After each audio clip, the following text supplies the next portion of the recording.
Muy bienvenidos, queridos amigos, una nueva semana a nuestro programa de historia, el pasado que no pasa. Bienvenidos a esta humilde trinchera de Cristo Rey, bienvenidos a la contrarrevolución hispánica, bienvenidos a la resistencia católica, a todos los supervivientes de la trinchera bandeana. El tema que hoy vamos a tratar, ¿cómo decirlo? Vamos a empezar por aquí. Este es un libro que ha sido publicado recientemente sobre la filósofa judía existencialista Hannah Arendt, nada sospechosa de franquismo, nada sospechosa de tradicionalismo hispánico. Me temo que no era adicta a la misa tradicional. Y Hannah Arendt deja muy claro que el franquismo, el régimen de Franco, el régimen del 18 de julio, no era un régimen totalitario. Del mismo modo que no era un régimen fascista y mucho menos era un régimen nacionalsocialista.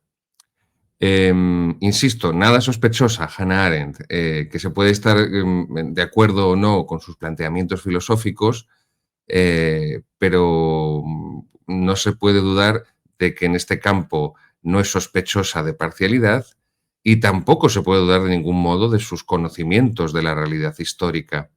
Hannah Arendt también es famosa porque precisamente a sus palabras le acreditan esta obra, la obra más famosa y de mayor difusión que escribió Hannah Arendt, Los orígenes del totalitarismo. Editorial Alianza, su libro de casi 700 páginas. Los orígenes del totalitarismo, Editorial Alianza. Se lo recomiendo a todos nuestros seguidores. Aquí lo tenemos en portada. Hannah Arendt, Los orígenes del totalitarismo, Editorial Alianza. Aquí Hannah Arendt habla del totalitarismo soviético, comunista, bolchevique, y habla del totalitarismo germano nacionalsocialista.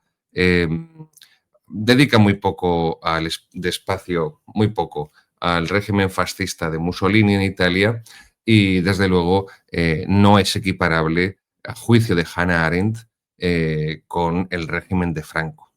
¿Por qué comienzo así, queridos amigos? Pues porque aunque es verdad que hay una fuerte corriente de hispanistas británicos, eh, pero no es menor la corriente de historiadores, o pseudo, mejor dicho, historiadores españoles, unidos a sus poderosísimos medios de comunicación o medios de manipulación de masas, mejor dicho, que aplican su rodillo ideológico. Por cierto, rodillo, en griego se dice falange. Eso significa falange en griego, rodillo, porque era un rodillo. Pero bueno, no quiero ser puñetero. Este rodillo comunicativo en manos de la izquierda, mediática y política, por supuesto con todos los políticos de la ley memoria histórica, memoria democrática, del Partido Socialista Obrero Español, secundado por el Partido Popular, aquí vamos a llamar las cosas por su nombre, y secundado también por muchas diócesis y satrapías diocesanas, esta ley, en el fondo, y ahí también está su proyecto respecto al Valle de los Caídos, es el de criminalizar al régimen de Franco y, por supuesto, a Franco en bloque, lo cual también, evidentemente, incluye a la Iglesia Católica, de la cual Franco salvó del exterminio. Recordemos que lo vivido en España desde 1936 hasta el 39, aunque empezó en octubre los primeros asesinatos de sacerdotes, la Revolución Socialista de octubre de 1934 ha sido la mayor persecución religiosa de la historia de la Iglesia Católica en 20 siglos, la mayor. Nunca en 20 siglos se asesinó a tantos sacerdotes, a tantas religiosas, obispos y fieles en un periodo de tiempo tan breve y en un territorio tan pequeño. Los 250 años de persecuciones del Imperio Romano, estamos hablando de un periodo cronológicamente bastante más dilatado y geográficamente bastante más dilatado el Imperio Romano que la península ibérica. Pero bien, lo que la ley de memoria histórica, memoria democrática, lo que lleva en su seno, su carga de profundidad, es la de equiparar el franquismo al nazismo. De tal modo que Franco vendría a ser el Hitler español y el régimen del 18 de julio lo que supuso para España pues fue un régimen nazi.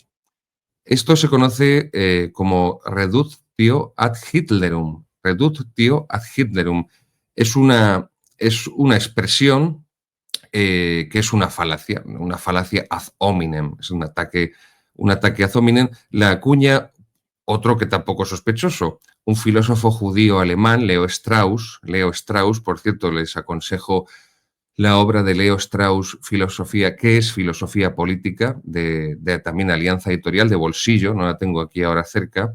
Alianza Editorial Bolsillo, ¿qué es filosofía política? Es un tratadito de historia de la filosofía política occidental, muy breve, pero profundo y muy iluminador, muy iluminador. Insisto, filósofo político judío alemán, Leo Strauss, nada sospechoso tampoco de adicción a la misa tradicional, al tradicionalismo, ya tenemos Leo Strauss, al tradicionalismo hispánico, católico, ni a la falange, el carlismo o a Francisco Franco Bahamonde o al general Moscardó o a Muñoz Grandes, me da igual.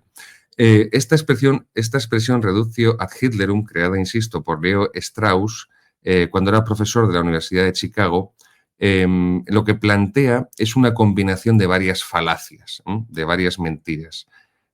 Primero, la falacia de asociación y luego el argumento, como les decía, ad hominem, al suponer que al hacer esta reducción, esta falacia, pues ya se supone que no es necesario el menor debate tras esta acusación. Ya está, no hay más.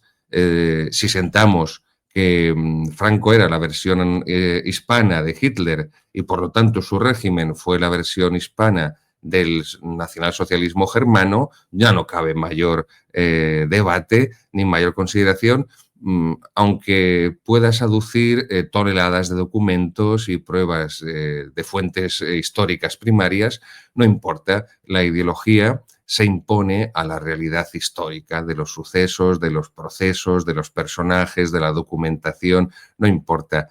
Por eso es tan importante que en este año en el que se celebra el 50 aniversario de la muerte de Francisco Franco Bahamonde, este libro que ha sido publicado recientemente por nuestro gran amigo José Ramón Ferrandis es realmente un instrumento, no solo por su contenido, sino por su estructuración, que ahora lo vamos a ver, ahí lo tenemos, Franco sin adjetivos. José Ramón Ferrandis, Franco sin adjetivos, SND Editores, 174 páginas. Es un libro muy breve, este no es el ladrillo de mis libros. Es un libro muy breve y muy logrado, esta síntesis, que ahora también hablaremos de ella, con su autor José Ramón Ferrandis.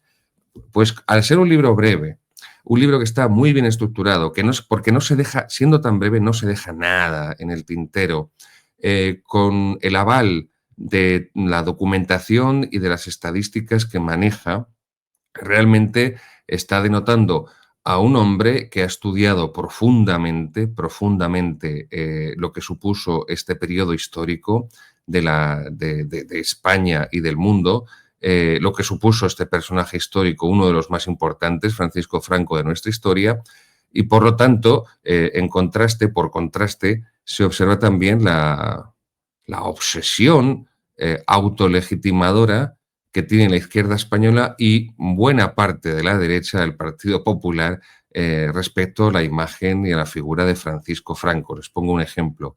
Si es típico de la izquierda española equiparar a Franco con Hitler y ya entonces todo es intrínsecamente perverso, citando a Pío XI respecto al comunismo en su encíclica Divini Redentoris, del 19 de marzo de 1937, cuando dice Pío XI que el comunismo es intrínsecamente perverso, pues como Hitler y el nazismo es intrínsecamente perverso, por extensión, ahí está la reductio ad Hitlerum, Franco pues es perverso, intrínsecamente perverso y todo lo que tiene que ver con el franquismo. Eso sí, Stalin, que acabó adueñándose del Frente Popular, es el gran demócrata. Stalin es un benefactor de la humanidad. Stalin es un ejemplo a seguir.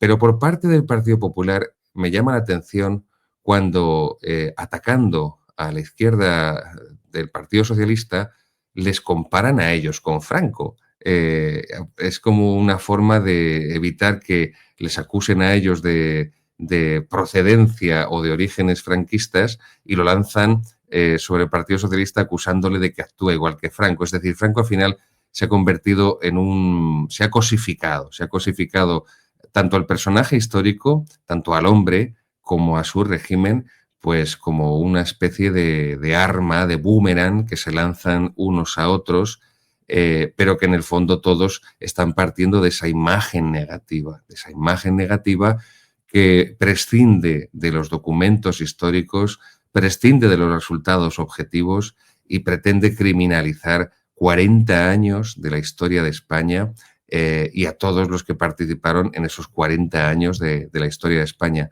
Ese es el motivo por el que quería hoy especialmente pues tener este coloquio que siempre es enriquecedor y que siempre es muy iluminador con nuestro querido amigo José Ramón Ferrandis. ¿Qué tal? Mucho gusto en verte de nuevo, Gabriel. Encantado. Muy bienvenido, don José Ramón. Como dice Campechano, me llena de orgullo y satisfacción que estés con nosotros. Y bueno, por si alguno de nuestros seguidores todavía no conociera a don José Ramón Ferrandis, les digo, don José Ramón Ferrandis es licenciado en Ciencias Políticas y técnico comercial y economista del Estado desde 1979. Ha estado destinado como consejero económico y comercial de las embajadas de España en Moscú, en la antigua Unión Soviética, en la URSS, en Washington, D.C., en Riad, Arabia Saudita, representó a España en el Grupo Banco Mundial, en MIGA, 42 años ininterrumpidos trabajando en la Administración General del Estado. Bueno, ha publicado unos cuantos libros, aquí tenemos varios de ellos, cartas, todos en Unión Editorial.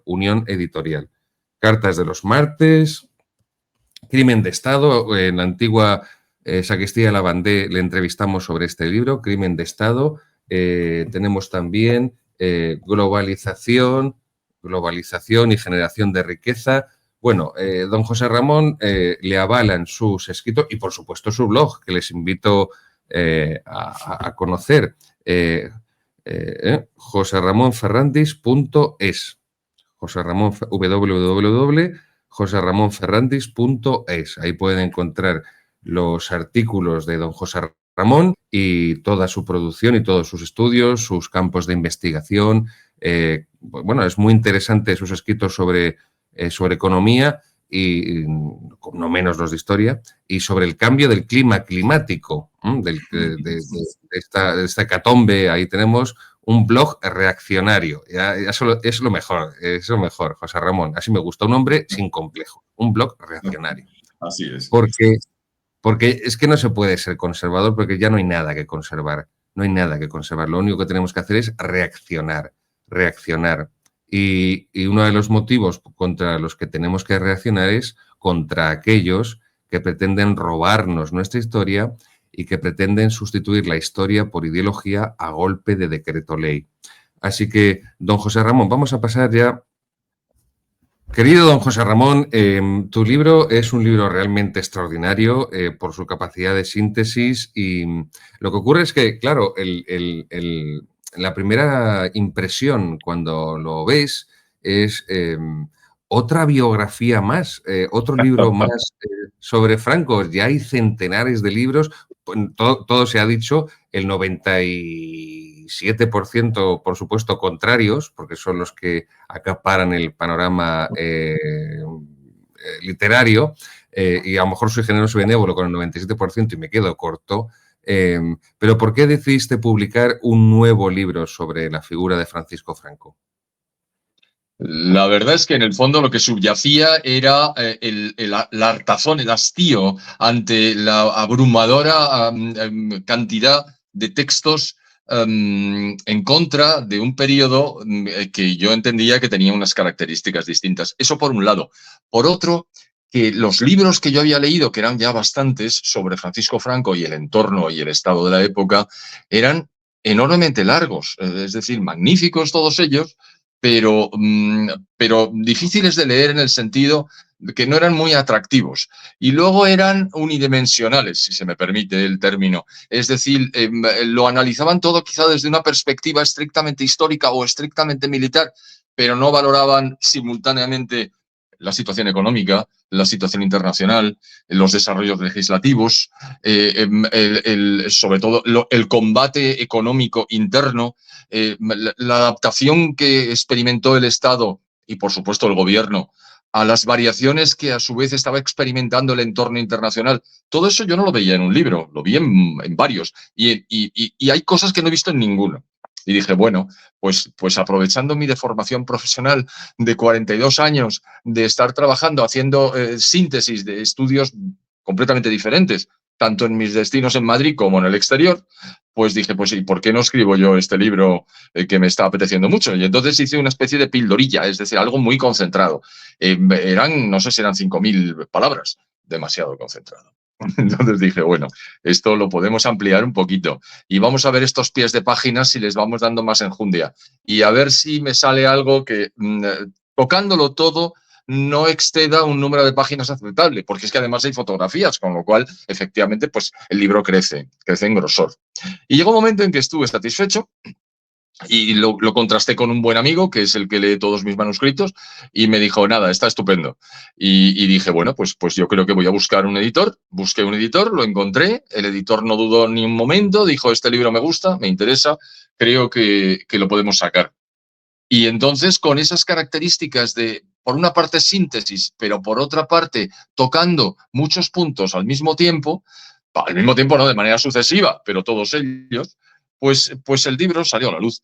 Y la verdad es que estoy contento con él. Quiero decir, si no hubiera estado contento, lo hubiera seguido retocando, vaya, ¿para qué nos vamos a engañar? Así es que por eso ha salido el libro. Por una parte, porque no me gustaba nada lo que estaba leyendo por todas partes. Por otra parte, porque lo que leía, y sí me gustaba en el sentido de que respetaba la realidad histórica, pues no es que fueran monótonos, es que eran eso, unidimensionales, si la palabra es correcta, es esa, sí. Realmente, y tiene mucho mérito, porque yo intento hacer algo similar en los míos y abarcar la filosofía, la historia, el derecho, la política, la teología, pero claro, yo no consigo, mis libros son de 650 páginas y no consigo ni mucho menos, en fin, a mí es un problema que a veces me quita el sueño, ¿no? Pero bueno, aprovecho ya, mira, ya que pasa el Tajo por Toledo, para recomendar mis libros. El último, de Roma a Berlín, Gabriel Calvo Zarraute, de Roma a Berlín, la protestantización de la Iglesia Católica, volumen 1, editorial Homo Legens. Y aunque, bueno, aquí de Roma a Berlín me refiero más a un estudio y una investigación sobre la Iglesia en general, contemporánea. Pero aquí en el anterior, de la crisis de fe a la descomposición de España, por cierto, ahí tienen el código de descuento. Si escriben a la editorial, a Homo Legens, con este código de descuento, Zarraute15, les harán el 15% de descuento y no les cobran gastos de envío a la hora de enviarles el ejemplar. Bueno, pues recuérdenlo, Zarraute15. Es el anterior, de la crisis de fe a la descomposición de España. Aquí sí hago una investigación y un estudio bastante más detenido sobre la repercusión de las leyes de memoria histórica, de memoria democrática, respecto a la configuración de lo que llaman ahora los políticos el relato sobre la historia reciente de España, en la cual pues tiene ese papel tan decisivo para bien y para mal la Iglesia Católica. Todo hay que decirlo, no, la verdad. Don José Ramón, pero volviendo a su libro, Franco nace a finales del siglo XIX, si no recuerdo mal, hablo de memoria, 1892, ¿puede ser? Me parece recordar que sí, pero mira, me has pillado. 1892. Y él conoce el final del siglo XIX, comienzos del siglo XX. Sabes que hay varios historiadores que hablan de ese siglo XIX histórico, que no acaba en año 1900 o 1899, porque la historia no funciona así, sino que vendría a terminar con la Primera Guerra Mundial, 1918, el Tratado de Versalles, junio de 1919. ¿Cómo es esa juventud de Franco? ¿Cómo es esos primeros pasos que da en su vida, en su vocación militar y su formación. Sí, Franco nace en un entorno familiar de origen marino, militar, y quiere seguir los pasos de su padre. Pero le cierran la academia de formación y entonces decide que iba a ser militar de todas maneras y pasa de la marina al ejército de tierra y se va a Toledo a estudiar. Él era consciente en todo momento del entorno en el que España se movía. Yo esa hipótesis de que el siglo XIX termina en 1918 o XIX con el Tratado de Versalles no la comparto. Para un español, el siglo XIX termina en 1898. Yo, vamos, eso no lo dudo en absoluto. Pero bueno, cada uno tiene su hipótesis de trabajo. En cualquier caso, Franco se forma, sale de la academia, y enseguida es destinado a la península, pero rápidamente decide que quiere ir al norte de África y es ahí donde desarrolla su carrera militar inicial, por decirlo de alguna manera, que por otra parte es extraordinariamente exitosa. Franco demuestra en combate sus virtudes que va a conservar y a desarrollar durante toda su vida. Es valiente, es analítico, es frío, es muy observador, cuida muchísimo a su tropa, pero las cuida no exponiéndolos por una parte y proporcionándoles todos los medios que necesitan. Es decir, tanto logística como intendencia es algo que en la época no se cuidaba, pero que Franco, como gran estudioso que era, desarrolla muy profundamente. De manera que los soldados están en magnífico estado y la verdad es que idolatran a su jefe, que por otra parte es un hombre de un valor que reconoce hasta algún enemigo suyo, como Indalecio Prieto, que no tiene inconveniente en asegurar que Franco es la más alta expresión del valor. ¿Y por qué? Pues porque aúna el control en situaciones difíciles y la toma de decisiones con una absoluta frialdad y desentendiéndose por completo de los riesgos que corría. A ver, no era muy alto. Millán Astray era bastante más alto. A Millán Astray le hirieron 4 veces, a Franco una, pero claro, todos ellos han tenido heridas en combate, porque bueno, era como se desarrollaban entonces los combates, ¿no? Con una máxima exposición de los jefes. Bien, Franco va ascendiendo como consecuencia de sus éxitos militares y se convierte en un militar de altísima graduación, en concreto el general más joven de Europa con 33 años de edad. Es decir, Franco ve reconocidas sus capacidades militares por sus superiores y al final se convierte en superior él gracias a sus ascensos incesantes, ¿no? Bien, vuelve a España y tiene una idea muy clara de lo que ha supuesto el siglo XIX y los primeros años del siglo XX para España. Es decir, desprecia profundamente la partitocracia. Él entiende que son los partidos políticos los que han llevado a España a la ruina de 1898 y en general a las grandes dificultades que ha experimentado la generación de riqueza, utilizando el título de mi otro libro que has mostrado anteriormente, para los propios españoles que están en una situación de pobreza muy considerable. Bien, él vuelve a Madrid y, bueno, pues le encomiendan la creación de la Escuela General Militar, cosa que efectúa con gran éxito, pero habiéndose formado previamente e informado de lo que hacían las potencias militares de la época, tanto Francia como Alemania, básicamente, que visita las centrales, los lugares donde se forman los soldados allí.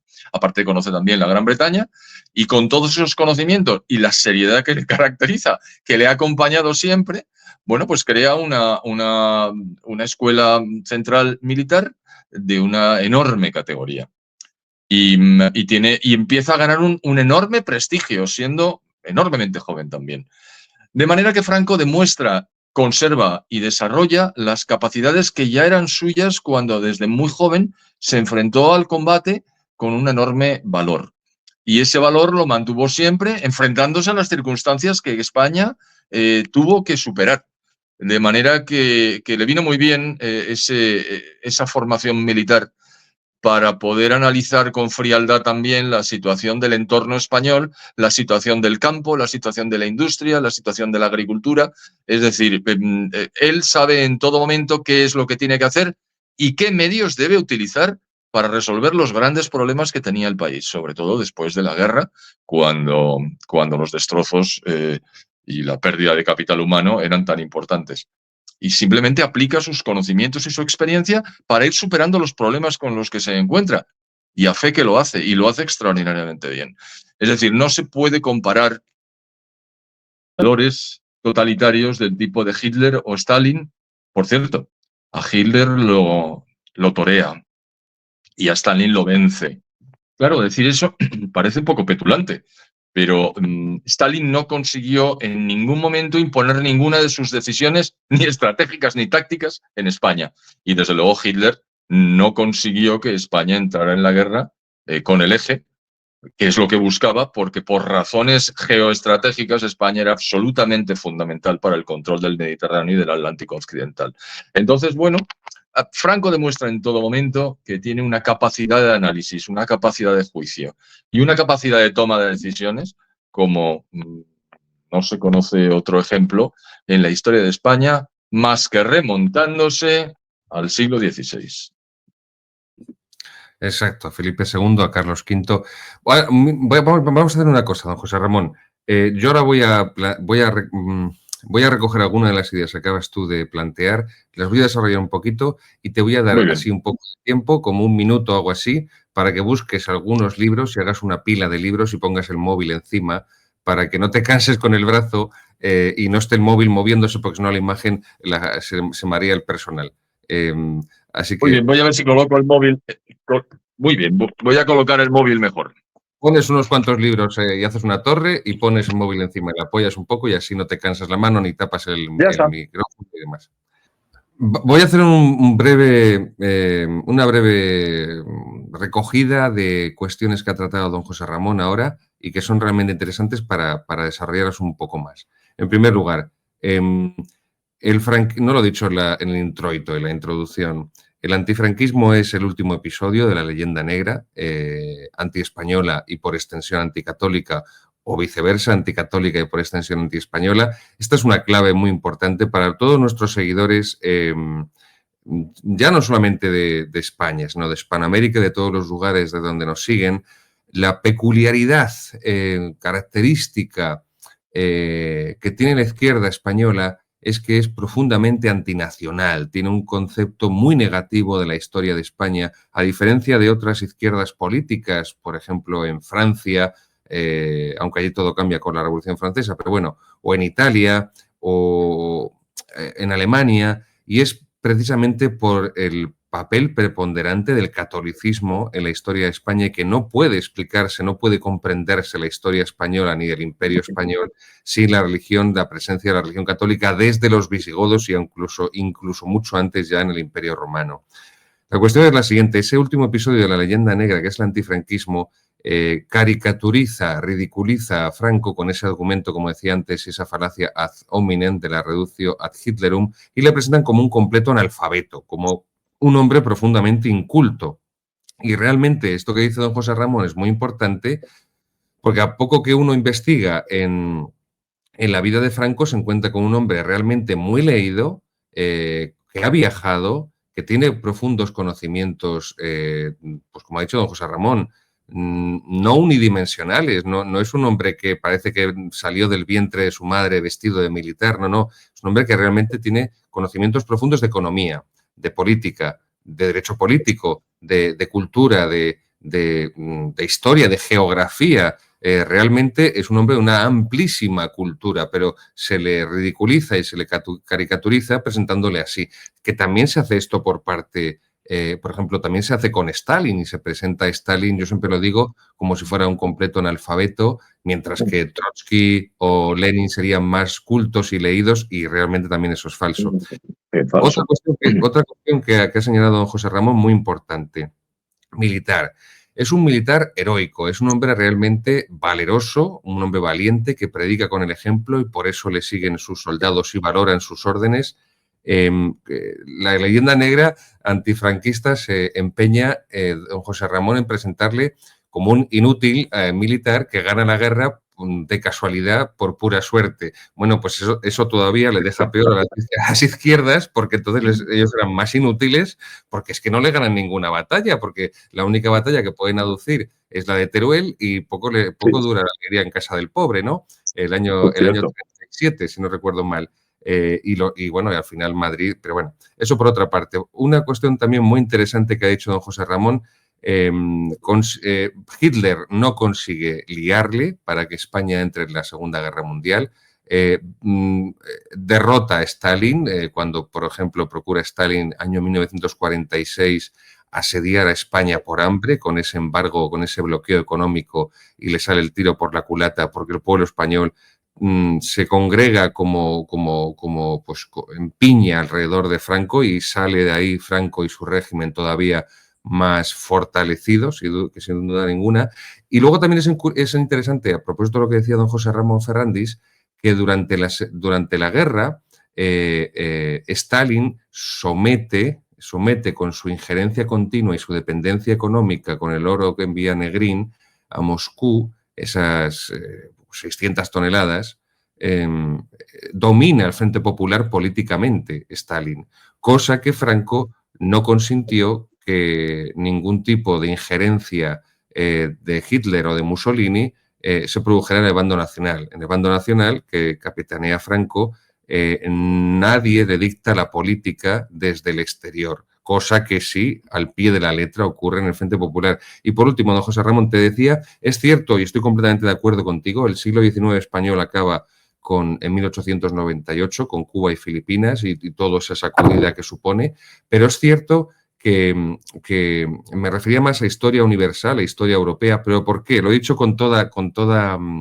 intención. Sí. Lo digo por todos esos pseudo historiadores y espontáneos de barra de bar, cuando hablan de la guerra de 1936, de la guerra civil o de la cruzada, como el prólogo de la Segunda Guerra Mundial. Y esto es una barbaridad anacrónica de una magnitud impresionante. Sí, la guerra civil no tiene nada de parecido con la Segunda Guerra Mundial, ya no solamente a nivel militar, sino a nivel ideológico, porque no hay más que recordar que la Segunda Guerra Mundial comienza con una alianza entre Hitler y Stalin, y aquí no ocurre esto.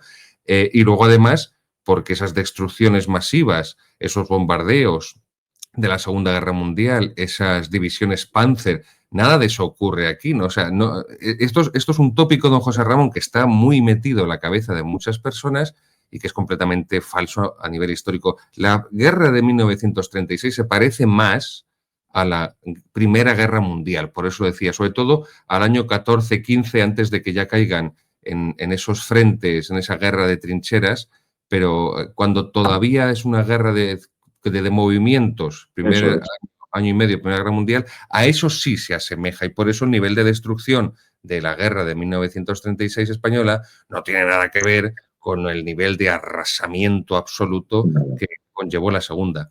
Pero bueno, sigo preguntándote, porque otra cuestión que llama la atención de tu libro y que de verdad que te admiro por ello y no puedo menos de reconocerlo en justicia, es que siendo un libro tan breve, siendo un libro tan sintético, al mismo tiempo es poliédrico, es polifacético, trata muchas perspectivas de forma unitaria, pero no como una ensalada, sino sucesivamente. Hay un orden, hay una lógica, explícanos un poco este esquema.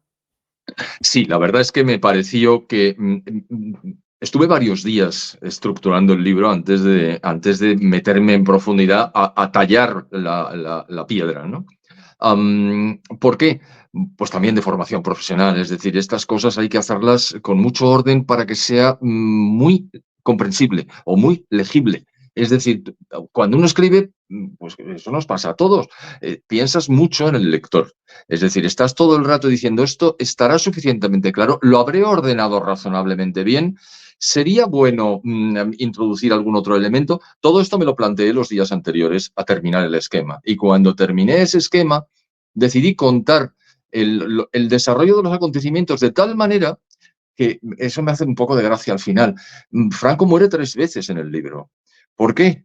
Porque hay un enfoque histórico, hay otro enfoque militar, hay otro enfoque de desarrollo, ¿cómo decir?, de desarrollo legislativo e institucional, y esos capítulos terminan con la muerte de Franco. Claro, dices, bueno, pero este hombre, ¿por qué se dedica a matar a Franco tanto? No, es que lo que hago es analizar cada uno de los componentes en sí mismo, pero vinculado a los anteriores.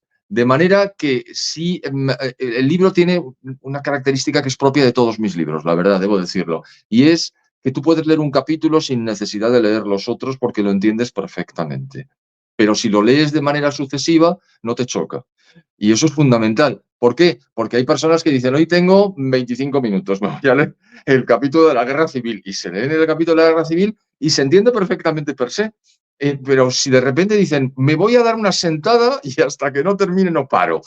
Bueno, pues entonces también tiene sentido. Es decir, y todo eso me dediqué a diseñarlo. De manera que al final me quedé bastante contentillo. Quería de todas maneras comentar las razones que entiendo subyacen a que tantas personas tengan la idea de que la Guerra Civil Española son los prolegómenos de la Segunda Guerra Mundial.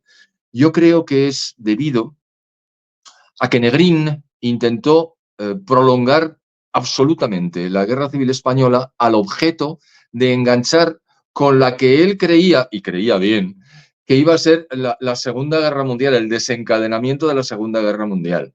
Y entonces hizo lo posible para que la guerra durara más tiempo. No fue Franco, tengo algún amigo de la parte, digamos, comunista, que dice, es que Franco deliberadamente alargó la guerra para infligir mayores sufrimientos a los combatientes republicanos. Digo, mira, háztelo mirar, ¿vale? Lo que no hizo Franco fue aplicar la guerra de Guderian, pero porque la guerra relámpago no tenía ningún sentido. ¿Por qué? Porque carecía de los medios. Y Franco sabía perfectamente que no se podía meter a pelear en un sitio en el que podía salir escaldado. Por ejemplo, Madrid. Ya sabemos que Franco detiene el avance de las tropas muy al principio en Maqueda y entonces deriva hacia Toledo. ¿Por qué deriva hacia Toledo? Porque le parece más importante salvar a los héroes del Alcázar que lanzarse sobre Madrid rápidamente, por varias razones. La primera es porque lo del Alcázar está a su alcance. La segunda, porque supone un acto ¿cómo decir?, de remuneración del heroísmo, es decir, salva la vida de las personas que están defendiendo los ideales que Franco defiende también. Y tercero, porque Madrid, con las tropas de que dispone Franco y con los medios, y enlazo con Guderian, con los medios que tiene a su alcance, no lo puede ganar. O sea, Madrid es imposible para Franco en esos momentos. Con lo cual, después de ganar Toledo, después de recuperarlo e incorporarlo al territorio que ya controla, va hacia Madrid, pero sin pretensión de entrar, porque se le hubiera convertido en un Stalingrado. Y Franco lo sabía. No lo sabía porque Stalingrado fue después, evidentemente.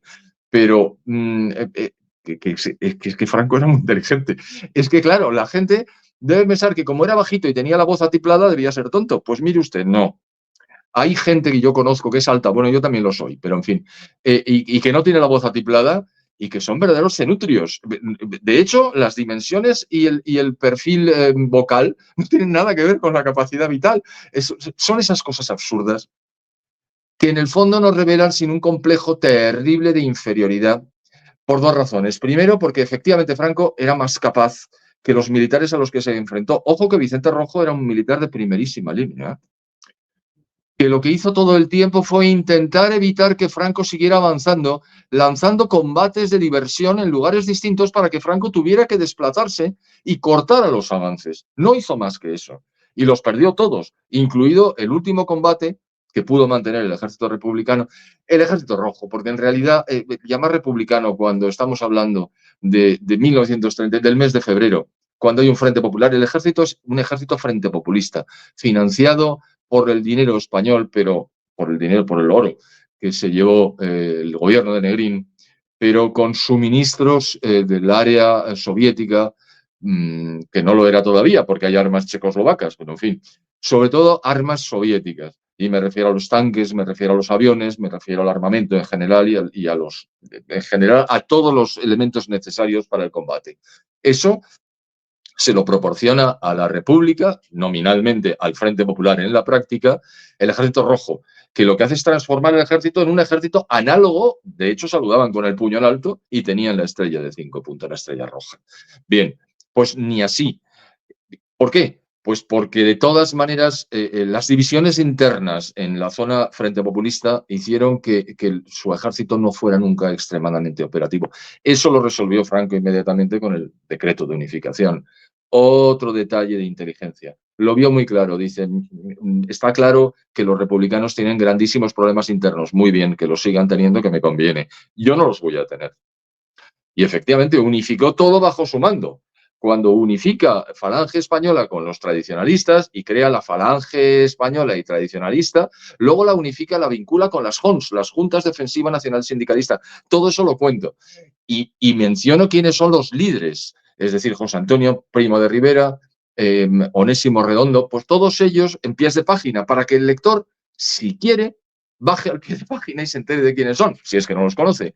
Y si no quiere, que siga leyendo el libro, que no hay ningún problema. Pero así se entera de cómo Franco unificó todas las tropas bajo su mando y eso le permitió avanzar con una solidez tremenda. Lo has mencionado antes, hubo una sola batalla que perdió Franco, pero la perdió por mes y medio, porque después contraatacó y recuperó Teruel. Tan es así que Teruel fue abandonado por las tropas del campesino a través del cauce del Turia de noche para poder salvar a sus soldados porque ya sabía que no podía combatir más. Por cierto, ahí hubo un trasunto de lo que después Stalin aplicaría en la Segunda Guerra Mundial. Es decir, aquí no se retrocede, aquí no se descansa.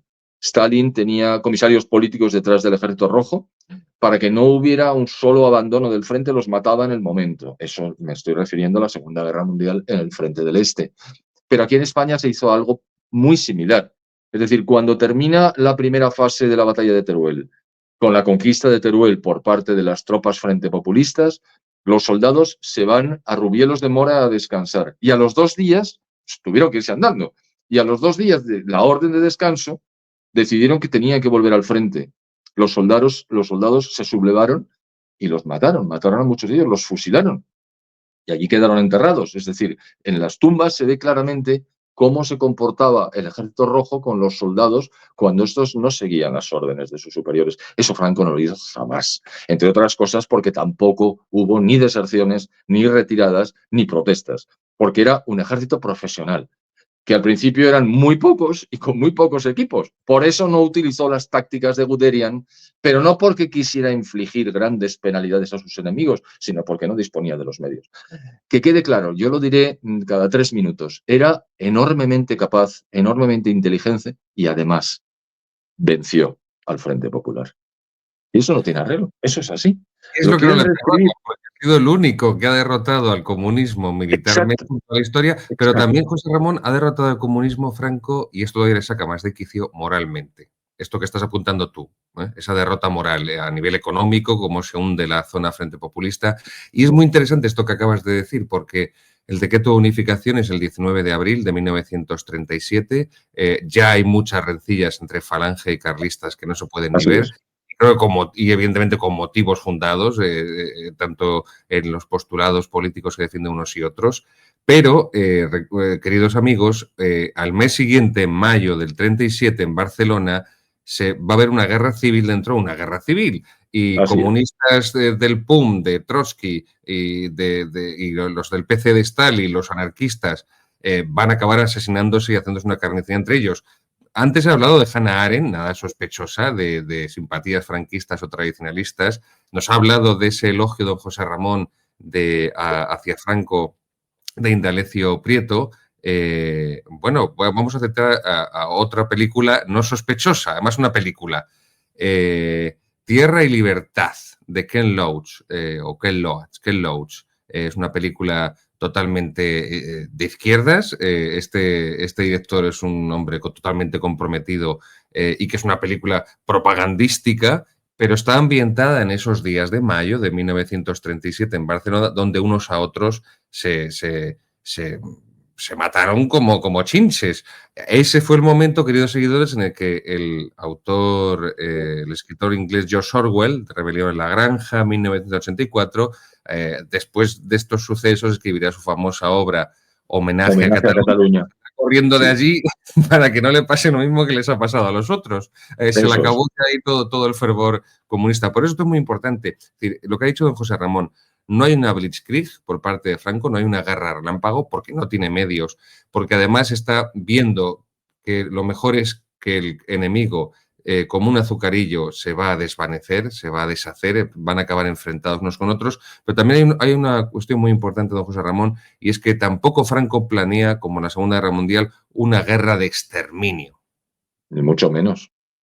Ni mucho menos. Hay que tener en cuenta que tan españoles somos los unos como los otros, con la excepción de las brigadas internacionales por parte del Frente Popular y de la aportación básicamente de tropas de combate de tierra con sus equipos por parte de los italianos y básicamente de la aviación de los Junkers, de la Luftwaffe alemana.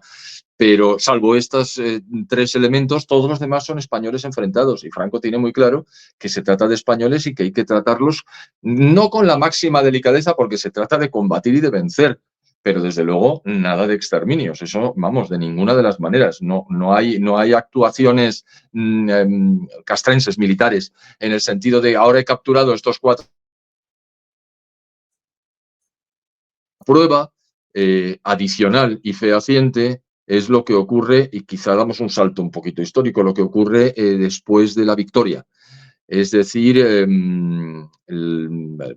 hay por ahí historiadores que lanzan la cifra de que Franco fusiló 200.000 opositores después de la guerra y tal.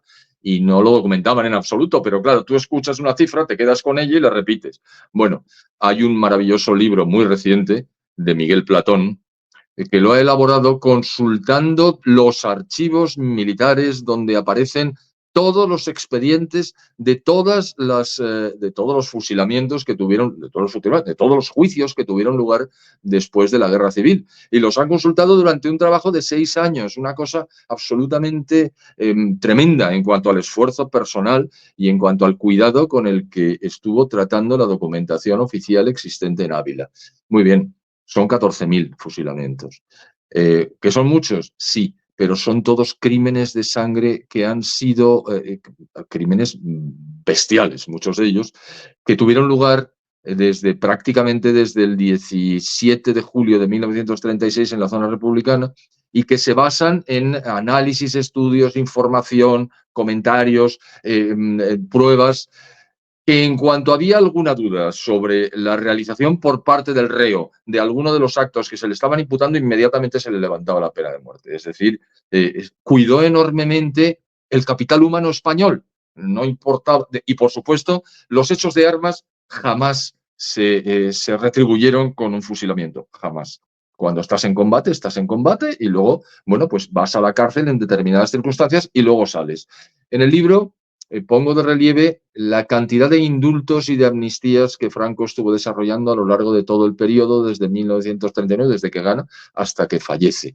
Y eso no se hace cuando odias a tu enemigo, simplemente lo haces cuando quieres integrar a tu enemigo en el esfuerzo común de recuperación de una España que es de todos. Exacto, y máxime cuando además a ese enemigo, como decía antes, insisto, no solo le has derrotado militarmente, sino que le has derrotado moralmente. Eso también es uno de los... Y con esto ya vamos a pasar aunque sea brevemente, panorámicamente, a lo que es propiamente el régimen de Franco. Eso es algo que realmente se va a ver durante el régimen de Franco. Los vencidos de 1939 reconocen esa superioridad moral en los vencedores. Reconocen pues que muchos de ellos pues fueron testigos de cómo se martirizaba, por ejemplo, a sacerdotes y cómo morían perdonando a sus sacerdotes. Muchos de ellos vieron cómo en su propio bando del Frente Popular acabaron asesinándose entre ellos, mientras que en el otro bando había una unidad, porque había un ideal superior al que se subordinaba cualquier otra discrepancia interna a nivel de ideas, no hay un maximalismo ideológico. Habían visto esos vencidos, don José Ramón, yo te voy lanzando así y luego tú lo vas recogiendo. Muy bien. Ven cómo España económicamente se recupera, y ahí está la creación de la clase media, el desarrollismo español a partir del primer plan de estabilización económica de 1959, el haber evitado la entrada a la Segunda Guerra Mundial, como tú muy bien has dicho, porque lo que pretendía el socialista Negrín era meter a España en la Segunda Guerra Mundial, por lo tanto, de haber sido así, el nivel de destrucción realmente habría sido increíble. Aunque, bueno, lo que Negrín no podía imaginarse, como ninguno de los comunistas tampoco, es que iba a haber esa alianza de año y medio largo Cierto, entre Hitler y cierto. Stalin, que dejó todos descolocadísimos, y por eso los comunistas, cuando llega esa invasión que antes hacía yo referencia, la invasión de la campaña de Francia de mayo del 40, no hay oposición, al contrario, hay una colaboración de los comunistas franceses con los invasores germanos, ¿no? Bueno, háblanos un poco de cómo se va construyendo ese régimen de Franco, cómo va reponiéndose, cómo va construyendo toda una serie, como tú bien decías, y la apuntas con gran documentación en la obra, esos desarrollos legislativos, la paga extra de Navidad, la paga extra del 18 de julio de 47, a la cual ningún izquierdoso renuncia, por muy Por antifranquista que supuesto, sea. por La supuesto. seguridad social, el Ministerio de Vivienda, ahora que nadie es capaz de comprar una casa porque no dispone de cantidades astronómicas, la emigración a países extranjeros, Alemania, Francia, Suiza, no porque aquí no hubiera trabajo y hubiera paro, sino por los salarios, la cuestión del plan Marshall. Bueno, elige y adelante. Bueno, antes un poquito, para hablar de Hitler, yo no sé si alguien se piensa que Franco tenía algún aprecio específico por Adolfo Hitler. Bueno, pues no, no lo tenía en absoluto. Es decir, pudo evitar la enorme presión. Un pequeño detalle. Hitler no se desplazó en ningún momento por Europa en tren, arriesgándose a pasar por territorios que, aunque Francia estaba controlada, pues tuvo que atravesar toda Francia para llegar a Hendaya. Esa reunión la conocemos todos. Entonces, se acerca Hitler a Franco para rogarle, porque así fue, que participara, que entrara en la guerra. Y entonces Franco, que sabía perfectamente que no podía entrar en la guerra, que a España no le interesaba y que los muertos españoles no se iban a acumular por un objetivo que tuviera un totalitario centroeuropeo, le puso una serie de requerimientos condicionantes que Hitler no podía. Bueno, Hitler acabó desesperado en la reunión. De hecho, lo cuento en el libro, se levantó una de las veces como diciendo, hasta aquí hemos llegado, yo a este no lo aguanto más. Pero sí, lo aguantó más. Y efectivamente la reunión terminó y ahí viene la anécdota de prefiero que me quiten 3 muelas antes de volver a tener una reunión con este hombre. Eso es absolutamente cierto porque lo cuenta Tovar y Schmidt, que son los dos traductores, Tovar por parte española y Schmidt por parte alemana. Es decir, hay bastantes anécdotas en el libro que ponen de relieve la situación que tuvo lugar. Y luego hay una foto que me gustaría que, bueno, el que adquiera el libro, que la vea, y es la expresión que tiene Franco cuando está mirando a Hitler pasando revista a las tropas al pie del tren. Eso es algo absolutamente espectacular.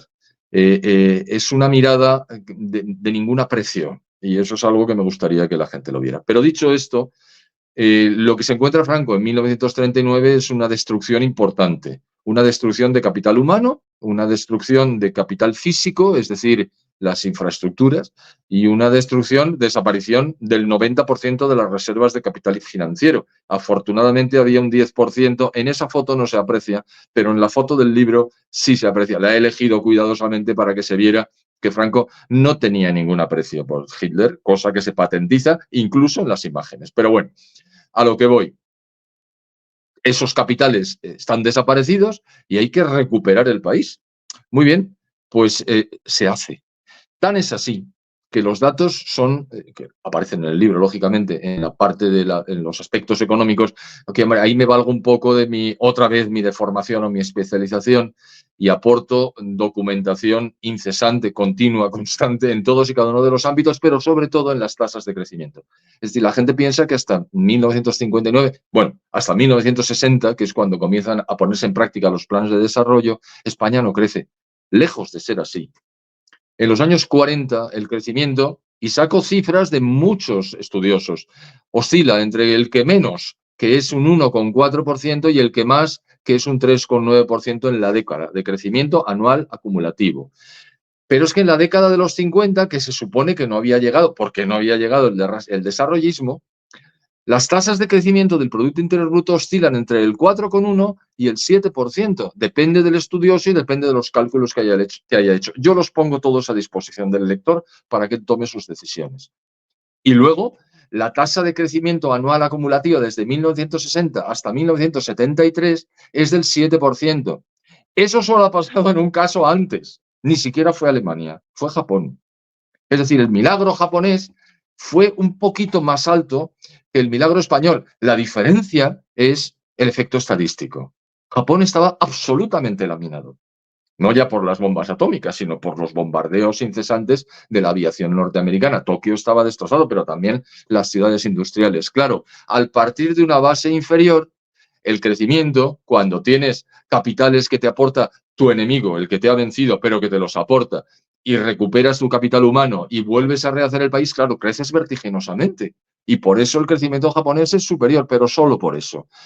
Alemania estaba también destrozada y no consiguió esas tasas de crecimiento desde 1948 en adelante, que fue el llamado milagro alemán. Bueno, el milagro alemán no es mejor que el milagro español. Y se hizo sin capitales financieros y sin suministros y equipos. Es decir, todo desde dentro.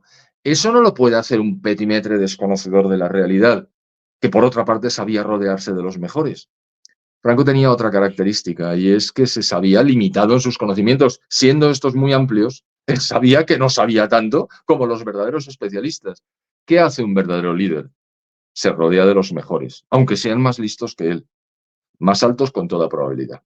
Y entonces, estas personas ejercen su trabajo en el seno del Consejo de Ministros, explicando todas y cada una de las actividades que van a desarrollar. Y Franco escucha. Franco hablaba muy poco. Y cada vez hablaba menos.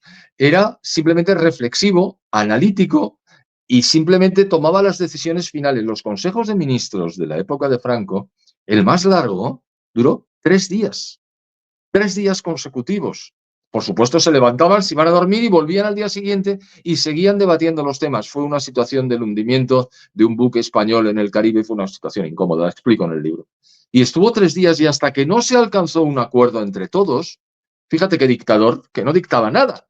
Bueno, pues hasta que no se alcanzó un acuerdo con todos los ministros que estaban en el Consejo, no se tomaban decisiones, pero en ese ámbito y en todos los demás.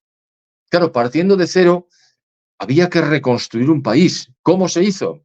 Bueno, pues como decía el profesor Juan Velarde Fuertes, esa maravilla de hombre, dijo, no, fue un crecimiento inflacionario. ¿Cómo? Claro, estuvieron emitiendo papel moneda para poder desarrollar el país ex novo prácticamente con sus propios recursos, porque no tenían capital exterior.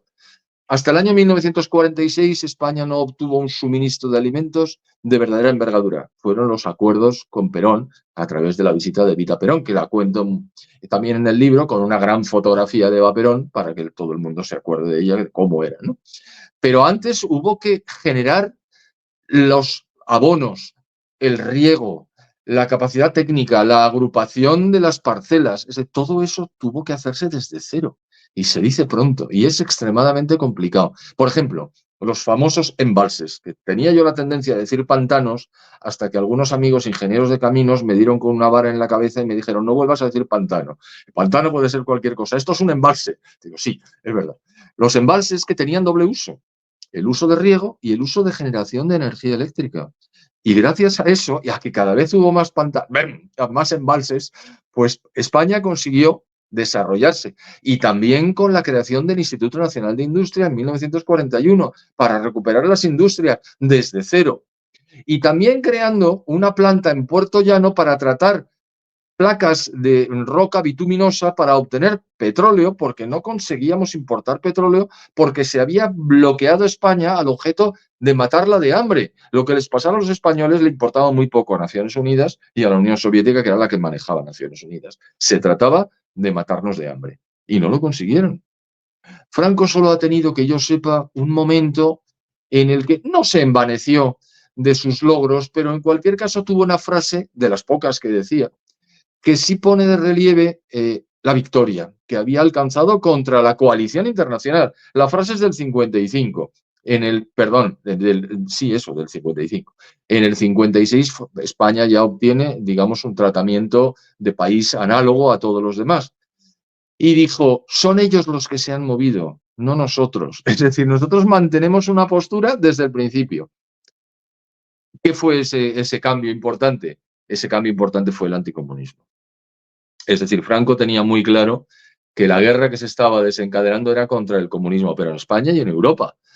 Y él mantuvo, a pesar de que la alianza de los aliados norteamericanos, franceses, británicos, soviéticos y demás era contra Hitler, la alianza con Stalin era contra natura, como se pudo demostrar a partir de 1947 con los informes que enviaba la embajada norteamericana en Moscú a Truman. Y entonces Truman se convenció, pero él no fue capaz de echar marcha atrás. Truman obstaculizó personalmente la aplicación del Plan Marshall a España, que ya estaba incluida por un congresista que se llamaba Alvin Okonski. Y entonces Truman dijo, ¿cómo? ¿Que el régimen de Franco se va a favorecer del dinero norteamericano? Ni hablar. Y convenció a todos los demócratas del Congreso y del Senado para que sacaran a España del paquete. Es decir, tal era el odio que tenía Truman, buen masón, a España y a los católicos.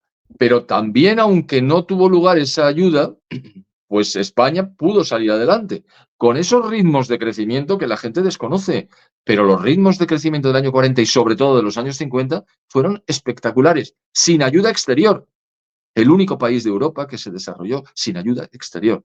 Que se dice pronto, claro, esto no lo dicen. ¿Por qué? Porque dicen, caramba, ¿cómo fue capaz el régimen de Franco, con un consejo de ministros que variaba constantemente en función de las necesidades que Franco percibía que había en materia geoestratégica y geopolítica, cómo consiguieron esos éxitos? Muy bien, porque el jefe era un tío listo. Es muy interesante. Yo cuando todavía, yo tengo 43 años, José Ramón, cuando yo todavía estudié en secundaria, yo que soy de los últimos o penúltimo curso de Bupikou, que comparado con lo que ha venido después, pues somos algo así como Sócrates, Platón y Aristóteles, comparado con el terrorismo educativo que vino después. Pero bueno, recuerdo mis libros de historia de España, donde todavía, aunque tenían ya un sesgo izquierdista, sí, indudable, pero no era todavía tan visceral ni tan sectario. Y cuando llegabas al capítulo del franquismo en esos libros de texto de secundaria, pues todavía te encontrabas en el texto pues lo que ha puesto nuestro realizador en pantalla, la famosa foto de Hitler en Hendaya, esa reunión, pero luego también esa otra foto que acaba de poner ahora, de 1959 y la visita de Eisenhower, es decir, aquel que derrota, que coordina a los aliados que derrotan a Hitler. Y me acuerdo que también el libro de texto, y todavía le conservo, y lo he estado mirando hace poco también tenía esa otra foto cuando el general de Gaulle, el presidente de Gaulle, viene a Madrid a visitar a Franco, es decir, los que habían derrotado a Hitler durante la Segunda Guerra Mundial. Esto ya no existe en la mayoría de los libros de texto actuales de secundaria, sino que solamente está la foto de Franco con Hitler en Hendaya. Ya. Ya no salen las otras fotos con De Gaulle y con Eisenhower que le derrotan, insisto, por lo que decía el introito, la introducción por esa reductio ad Hitlerum, para presentar que parece ser que Franco no tuvo relación con nadie que no fuera Hitler. Entonces, claro, el problema es que cuando Hitler se muere en el 45, pues no ponemos fotos. Se acabó, ya no ponemos. Es curioso, ambas fotos aparecen en el libro, tanto la de Eisenhower como la de Gaulle. Eisenhower tenía un enorme aprecio a Franco, eran militares ambos, Truman no, Eisenhower sí. Y entonces Eisenhower, claro, la gente quizá no lo sepa, pero hubo en la guerra de África, para vencer a las tropas nativas, ¿no? Las tropas que luego fueron marroquíes, norteafricanas del Rif, Franco desobedeció. El desembarco de Alhucemas, en un momento dado, se le dice a Franco, retírese, y Franco dice, no, mantengo la cabeza de playa. Y mantuvo la cabeza de playa, y con la ayuda de las tropas del general Pétain, con el que mantuvo una enorme amistad durante toda la vida de ambos, de Pétain, porque murió antes, la verdad es que tuvo un desempeño en el desembarco de Alhucemas absolutamente espectacular. Tan espectacular que Eisenhower recordaba perfectamente haber estudiado el desembarco de Alhucemas para desarrollar el día D en Normandía. Es decir, se basó en lo que Franco había conseguido, que los británicos en la Primera Guerra Mundial no consiguieron en Galípoli. Todo esto lo cuento en el libro. Es decir, el genio militar de Franco hizo que algo que los británicos no consiguieron hacer en Turquía, Sí consiguió hacerlo en el norte de África, y Eisenhower, que también era un estudioso como buen militar, del máximo rango posible, claro, dentro del ejército norteamericano, dijo, pero bueno, este hombre que ha conseguido aquí, y mimetizó en parte, claro, porque el desempeño de las tropas norteamericanas, canadienses y australianas en Normandía fue incomparablemente superior en número y en medios. Pero estuvo estudiando el desembarco de Lucemas. Claro, cuando vio a Franco, además alucinó. En la foto se ve quién está entre medias, entre Franco y Eisenhower, y es Vernon Walters. Vernon Walters, que ocupó puestos de altísimo nivel durante muchos años en el ejército norteamericano, era un políglota y un amante de España, sin duda alguna, y estaba traduciendo a Franco y a Eisenhower. Y Walters comenta que Eisenhower le dijo, yo no he visto un recibimiento como el que me han dado los madrileños en este día helado del mes de diciembre de 1959 como el que he vivido ahora. Nunca he visto cosa igual. Esa es la frase. Los españoles salieron a saludar, pero no ya a Eisenhower y a Franco, que estaban en un coche descubierto cayendo una cellisca importante con 1 millón de personas en el entorno. Es decir, esto lo querrán ocultar, pero esto es así. Entonces, bueno, oye, la gente sabía muy bien con quién estaba hablando. Y luego, el otro tema, bueno, Vernon Walters, dejo las anécdotas porque si las cuento todas, la gente no compra el libro, caramba. Lo de Gaulle es más divertido. De Gaulle termina el cede el poder cuando estaba reflexionando en su zona donde vivía él, en Saint-Mer-de-Deux-Églises, y dice, nada, se acabó, me retiro. Y entonces dice, bueno, pues voy a ver a Franco. Y se ve en la foto como De Gaulle, que era un hombre enorme, tenía 2 metros de altura. Y Así Franco le debía medir llamaban, se unos... llamaban 2 metros.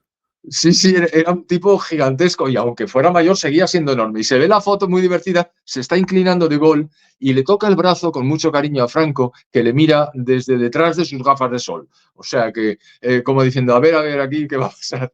Y entonces, cuando termina la reunión, le dicen, general, a De Gaulle, ¿qué le ha parecido Franco? Dice, bueno, lo he visto muy mayor, es un anciano. Y a los 3 meses palmó De Gaulle, porque pobrecillo tenía un aneurisma y murió de eso, claro, pues a ver, cualquiera puede... Un aneurisma con esa edad, o sea, no se había manifestado anteriormente, nunca sabe uno cuándo se va a morir del aneurisma que tiene desde que nació, pero bueno, y Franco estuvo 5 años más vivo. Quiero decir que es otra de las anécdotas, pero que se ve en la foto cómo De Gaulle le mira como diciendo, este hombre lo que ha conseguido, y le toca el brazo pues eso, con cuidado y con cariño.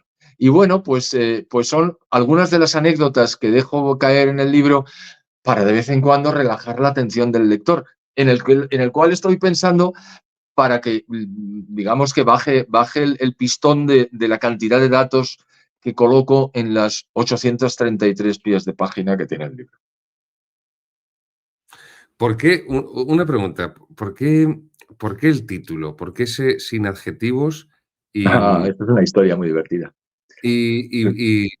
adelante. Pues mira, termino el libro y digo, bueno, pues me gustaría tener una persona que conozca, que sea un historiador, que sea una persona conocida y que bueno, pues por favor, que me escriba el prólogo.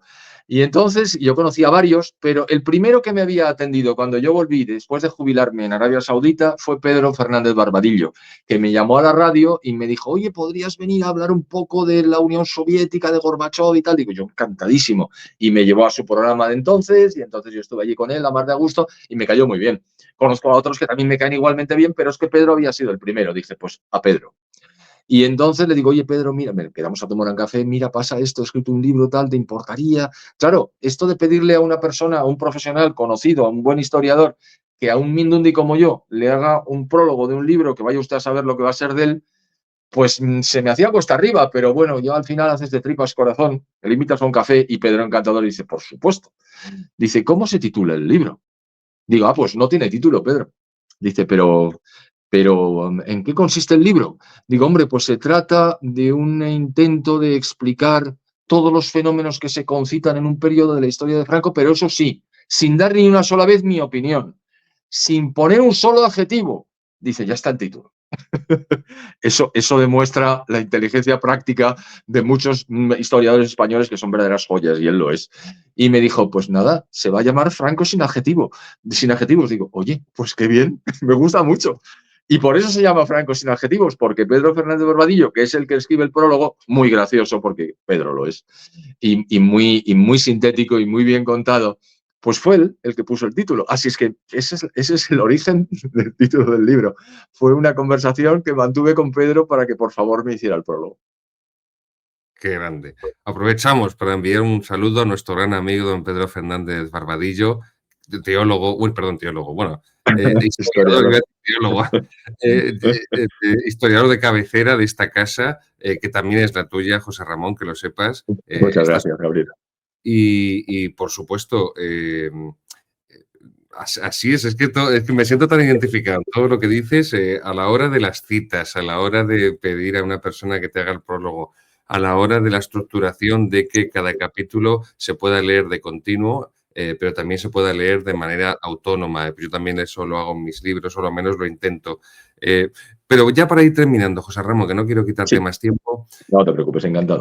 para una persona, por ejemplo, nuestro canal lo ven muchos hermanos de Hispanoamérica que prácticamente no conocen nada de Francisco Franco Bahamonde y si conocen algo es evidentemente la tergiversación de que les llega por la memoria, por los ecos, ¿no? Por los ecos de la memoria histérica, democrática y demás.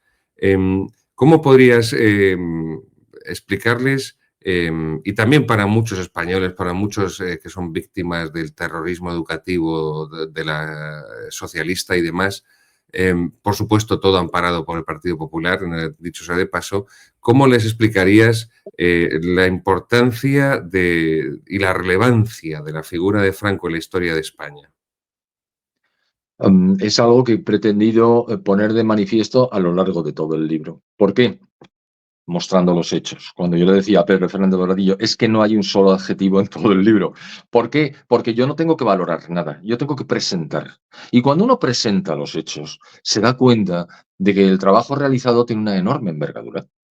Es decir, es un estadista, no un político, no un gobernante. Es un hombre que va más allá, que piensa en el futuro, eh, que recupera un país con, con los propios esfuerzos y con las propias capacidades mínimas, porque al principio eran mínimas, del propio país, que lo hace contra una de las potencias más grandes y probablemente la más criminal que ha tenido lugar o que ha existido durante el siglo XX, como es la Unión Soviética, que mantiene un equilibrio importantísimo para no enajenarse la voluntad del resto de los aliados durante el periodo de la Segunda Guerra Mundial, que siempre tiene en cuenta qué va a pasar con España después de que él fallezca, porque ya en 1946-47 ya tiene la ley de sucesión pergeñada, es una de los componentes, una de las leyes fundamentales, que fueron 7 durante el periodo, fallece Franco y hay una octava, que es durante el régimen, y es otra octava ley fundamental.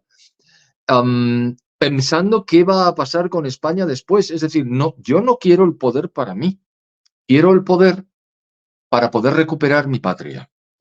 Y claro, esa es una diferencia fundamental con tantísimos políticos al uso, que lo que tienen en mente es voy a ver cómo utilizo los medios que me concede mi posición para A, enriquecerme, B, pasar a la historia, C, favorecer a mi familia y a mi partido, D, vivir estupendamente con cargo al erario público. Nada de eso se da en el caso de Franco. Franco es un hombre austero, precisamente por su formación y por su familia, cuya madre Franco estuvo muy apegado a su madre y no tanto a su padre. Y su madre era acendradamente católica, como lo fue él durante todo el tiempo. Y él era absolutamente austero, quizá como militar también, pero quizá por la formación que había recibido. Entonces no incurría en gastos. Si uno observa, que lo cuento, la vida de Franco, el día a día de Franco, Franco tiene un horario absolutamente extenso de trabajo y prácticamente idéntico. O sea, los únicos, digamos, momentos de relajamiento que se permite es la pintura, pintaba bastante bien, y la caza, que le gusta mucho y que fue el origen de un accidente.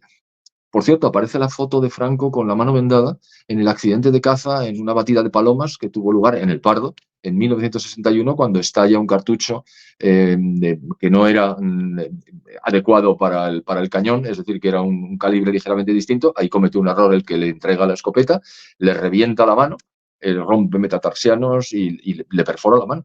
Y se ve la foto de Franco Vendado demacrado. Es decir, aquello fue una situación difícil. Yo no había visto esa foto hasta que la anduve buscando y la encontré y me llamó la atención. Pero no me quiero desviar. Es decir, a lo largo de los 30 y muchos años, vamos a poner 40, que Franco estuvo al frente de los destinos de España, su interés era España. Y eso le pone muy por encima de muchas otras personas que han estado como jefe del Estado. Y hay que tener en cuenta que cuando Franco en 1937 obtiene, bueno, en 1936 ya podríamos decir, porque efectivamente en septiembre ya se le entrega todo el mando. Bueno, pues cuando es el jefe del Estado, es el jefe del gobierno, es el jefe del ejército y es el legislador principal, lo tiene todo. Dice, caramba, este puede ser un dictador. Pues no dicta. Claro que es el dictador, porque no hay todavía una vertebración política, no hay una urdimbre institucional, no se ha creado todavía, pero se crea. Y cuando en 1942 se crean las Cortes, pues evidentemente la gente se piensa que las Cortes estaban ahí de adorno. ¿Qué va?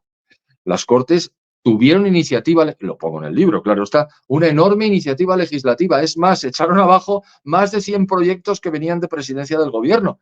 O sea que tampoco estaban ahí simplemente para adular al jefe del Estado. Jefe del Estado que fue cediendo, según iba pasando el tiempo, cediendo competencias y cediendo el futuro a quienes le habían de seguir.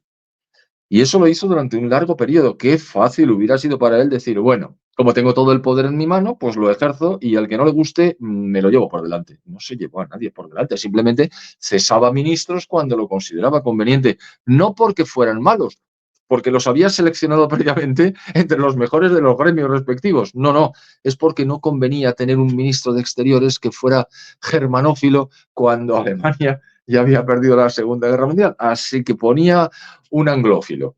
¿Por qué? Pues porque le interesaba, evidentemente, pero no a él, le interesaba a España. Y claro, esos cambios en el gobierno, que son incesantes en función de las circunstancias, ponen de relieve que su interés no es estar cómodo él, sino gestionar de la mejor manera posible los destinos de su patria. Y eso es algo que yo creo que todo el mundo debe de conocer. ¿Que no te gusta Franco? Estás en tu derecho. Pero tendrás que reconocer lo que se hizo durante el periodo. ¿Que no lo hizo todo él? No, ni lo bueno ni lo malo, simplemente gestionó. Y gestionó de una manera que estuvo muy por encima del cálculo de probabilidades del 50%. No, acertó mucho más del 50%, pero mucho más del 50% en las decisiones que adopta. Y eso es algo que se puede decir de muy poca gente. Y cuando me estaba remontando antes, que has mencionado a Felipe II, pues sí, Felipe II, Carlos I, Fernando de Aragón e Isabel la Católica. Y después, Franco. Así es, completamente de acuerdo. No, como estadista no hay nadie que le supere desde entonces. Y además esto es muy significativo también lo que has dicho. Si hubiera habido el más mínimo escándalo, irregularidad económica de Franco, ya se habría sacado porque sin duda alguna toda la izquierda historiográfica, mediática y política han estado con lupa expurgando a ver por dónde podían encontrar que Franco era un ladrón y que tal, y que vivía como un marajá, es decir, como viven ellos, todo se ha dicho de paso, y no lo han encontrado porque no pueden encontrarlo porque no existe, ni siquiera han conseguido en ese aspecto nada. Y luego también es verdad que claro que sí, mira, y esto hay un servidor, ¿no? En los curas toledanos de YouTube alabaron a Franco como cristiano ejemplar. Y luego también hay otra cuestión, que es verdad que Franco, como tú bien apuntabas, no era Robert Redford ni Paul Newman, No. tampoco se le conoce ningún escándalo de ese tipo, y a lo más que llegó es que se quedó obnubilado, como antes lo ha puesto nuestro realizador en pantalla, se quedó obnubilado con Evita Perón, que no le gustó nada a doña Carmen Polo, esa obnubilación. Es que se me nota, además se le notan las fotos y las imágenes, se nota Franco, no sé, no diré que fue un flechazo, pero que Evita Perón le obnubiló, eso hay que reconocerlo. Pero bien, no, queridos seguidores, nos encontramos ante un gigante de la historia de España, nos encontramos ante un hombre de una pieza como en todos los aspectos, como militar, como político, que no lo era de formación ni de vocación, como cristiano ejemplar, como católico ejemplar, que fue sin duda alguna lo que más daño le hizo, la defección de la Iglesia Católica.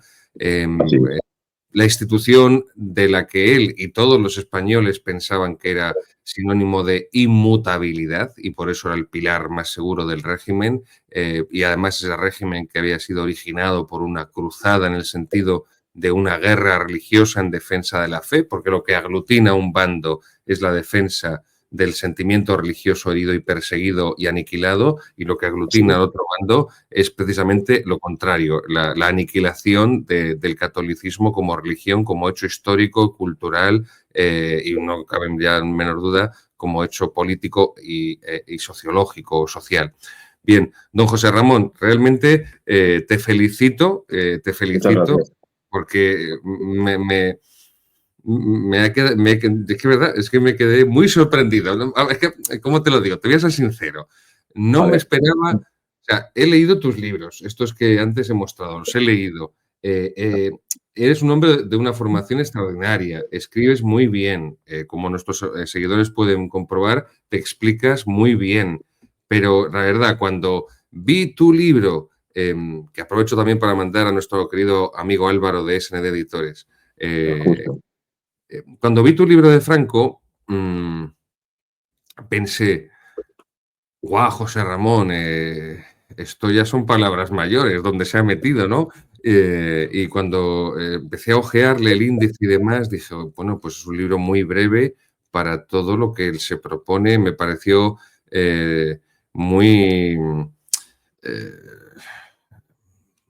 un objetivo muy grande, un objetivo muy grande. Y a medida que iba leyendo, pues me fui dando cuenta que no diré que te había minusvalorado, pero sí que pensé que, que- que no ibas a ser capaz de llegar a algo tan bien trabajado como lo que has hecho, pero no por minusvalorar tus capacidades, de las que no dudo, sino porque era una meta muy alta la que te habías propuesto, era un objetivo muy ambicioso y por eso no dejo de agradecerte esta labor que has hecho, este trabajazo inmenso, porque has logrado los objetivos con una nota realmente sobresaliente, ¿no? Franco sin adjetivos, José Ramón Ferrandis, SND Editores, 150, 170 páginas, 170 páginas solo, 40 años de la historia de España en 170 páginas, con más de 800 notas a pie de página, con la inmensa documentación que aporta don José Ramón y de fuentes primarias, como él muy bien ha dicho, con ese toque de sal y pimienta de las anécdotas que están perfectamente distribuidas para que la lectura no se haga árida, pesada y canse al lector, con esa visión poliédrica, multidimensional, pero que no acaba siendo una ensalada o un pisto, sino que realmente es una superposición, pero enriquecedora de distintos enfoques. Es realmente un grandísimo trabajo, don José Ramón. Queridos seguidores, se lo aconsejo una gran lectura, especialmente para este año del 50 aniversario de Franco. Y bueno, pues por mi parte, no tengo más que decir, don José Ramón. Si quieres tú darnos cerrar tú con tus últimas palabras. Bueno, pues primero, muchísimas gracias por las tuyas anteriores.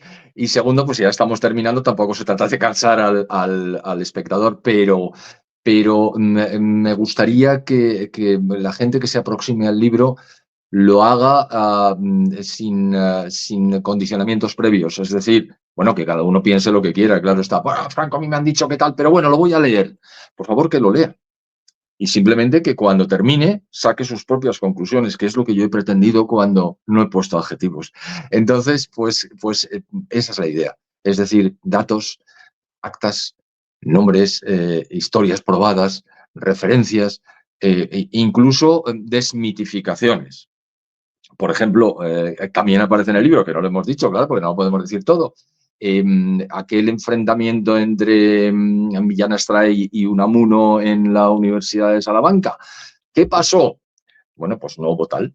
Y lo explico, pero con pelos, señales y referencias históricas antecedentes y posteriores, para que el que lo lea diga, ah, o sea que esto fue lo que ocurrió. Pues efectivamente, eso fue lo que ocurrió. O en concreto, en este caso, lo que no ocurrió. Es decir, Cuando hay algo peliagudo o especialmente difícil, bueno, pues procuro explicar las cosas con muchísimo detalle. Y simplemente me entrego a la voluntad del lector para que éste al final diga, pues este libro me ha servido. Me ha servido porque me permite conocer de una manera analítica lo que pasó. Y lo que me cuenten, pues palidecerá frente a los datos, que es en última instancia lo que queremos los analistas, los datos. Ya está. Gracias, Eso es José todo. Ramón. Gracias por tu trabajo, gracias. ¿En qué estás trabajando ahora? ¿Qué tienes en mente para tu siguiente libro? El libro ya está. Estamos a la espera de que, digo estamos porque tengo un amigo, claro, cuando digo su primer apellido la gente da un respingo. Él se llama Felipe González Abad, se llama Felipe González Abad. Y entre los dos hemos escrito un libro sobre la Agenda 2030, que es una embarrabasada infinita de la Organización de Naciones Unidas. Pero, en fin, analizamos cada uno de los 17 objetivos y cada una de las 169 metas. El libro está escrito, está entregado, estamos a la espera de las galeradas, o la galerada, como dice ahora, y me imagino que para marzo así saldrá. Así es que, pues ese es el proyecto, pero ese está cerrado. Entonces, tengo que pensar exactamente en qué aplico. Y yo creo que va a ser orígenes, desarrollo e implosión de la Unión Europea. No sé si esperar a que implosione o decir que va a implosionar para que implosione después, porque es evidente que esto no tiene salida. Pero es muy interesante porque la Unión Europea no es más que un desarrollo canceroso o cancerígeno de una unión aduanera que fue un exitazo tremendo que se llamó Mercado Común Europeo. Y no contentos con eso, de repente empezaron a pensar que había que montar un imperio, Dios mío. Total, que nos hemos metido en una... Voy a terminar con una cita de Dalmacio Negro, recientemente fallecido, un maravilloso pensador, filósofo político, donde los haya, una gloria del pensamiento español, que dijo algo que decimos todos los que hemos conocido la Unión Soviética y la Unión Europea. La Unión Europea es como la Unión Soviética con piel de cordero. Pues algo así, algo así. Y ahí hemos llegado. Y creo que vale la pena escribir algo al respecto. Así es que ese es el proyecto en el que estoy, Gabriel. Me alegro, José Ramón. Pues ya sabes, aquí te esperaremos cuando lo publiques. Primero la Agenda 2030 y después este otro. Aquí te esperaremos para poder conversar contigo como hoy, después de haber degustado de la lectura de tus siguientes libros y poder compartirlos con todos nuestros seguidores para que también ellos se animen a comprarlo y a leerlo. Queridos seguidores, recuerden suscribirse al canal. Recuerden que aquí somos católicos hispánicos, nada de chorradas anglo de like. Aquí es plachet me gusta, plachet me. Somos españoles y nada de... que ya bastante inglés tenemos, por desgracia. Reenvíen este vídeo, por favor, familiares, amigos, compañeros de trabajo, de estudios, cualquier persona que conozcan. Es un privilegio intelectual poder conversar con un especialista que ha dedicado tanto tiempo y tanto esfuerzo a investigar y hacer esta síntesis perfectamente organizada de una etapa tan importante, ya no solamente para España, ya no solamente para la hispanidad, sino a nivel mundial. No lo hemos tocado porque, como dice don José Ramón, no se puede tocar todo, no se puede abarcar todo, pero lo que Franco hizo o no hizo durante la Segunda Guerra Mundial tuvo consecuencias decisivas para el conflicto, porque no hemos entrado en la cuestión de la Operación Torch, de la Operación Antorcha, que también ahí se inspira Eisenhower en Alhucemas, y eso fue decisivo de cara después a la invasión de Italia, aunque aquello fuera un desastre. Pero bueno, el Africa Corps, pero hay muchas cuestiones, el papel que juega España durante la Guerra Fría, las advertencias serias que le hizo a Lyndon Johnson, el caudillo, sobre Vietnam, la cuestión de la energía nuclear del proyecto Islero, pero realmente es un privilegio poder haber disfrutado de la presencia de don José Ramón, de su verbo fluido, de su sabiduría. Compartan este vídeo. Por supuesto, no se olviden también de que rezamos por todos ustedes en este canal y me despido con la bendición. Benedicat vos omnipotens Deus, Pater et Filius et Spiritus Sanctus. Amén. Amén. ¡Viva el Rey!